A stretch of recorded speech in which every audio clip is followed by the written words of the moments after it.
ang dapat na ginagawa, tinututukan yung trabaho at kapag hindi tinutukan, ganyan yung nangyayari. Tumataas ang unemployment, nangungutang tayo ng nangungutang.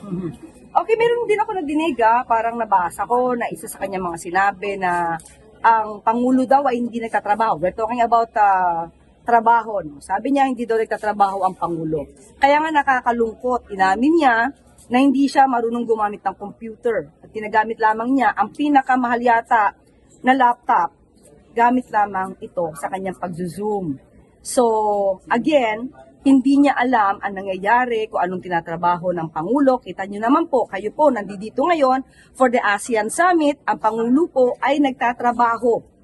Bago pa pumunta ng Cebu, nakita niyo naman po, siya ay tinignan po ang sitwasyon sa Albay, sa pag-aalburuto ng Mayon Volcano. Maliban dyan, pumunta rin po siya at ginampanan ang pagbibigay ng tulong sa ating mga kababayan sa bawat barangay at bawat bayan makikinabang. So nakita niyo po kung gaano po magtrabaho ang Pangulo. Ngayon nandito siya, abalang-abala ang Pangulo sa ASEAN Summit at ang mga concerned agencies at concerned departments ng ehekutibo ay nandito para magtrabaho. Samantalang ang Vice Presidente nandoon po sa ibang bansa at nagbabakasyon. So, wala po siyang naitutulong ngayon sa ASEAN at wala po siyang nagiging trabaho.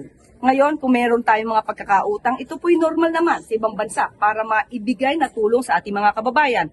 At tandaan po natin, lumaki ang utang, hindi po sa panahon ngayon lamang.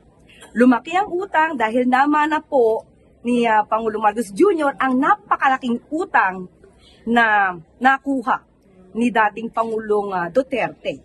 At ito'y napabayaan di umano dahil sa mga pang-aabuso sa Farmally at sa mga ghost projects noon ng Build.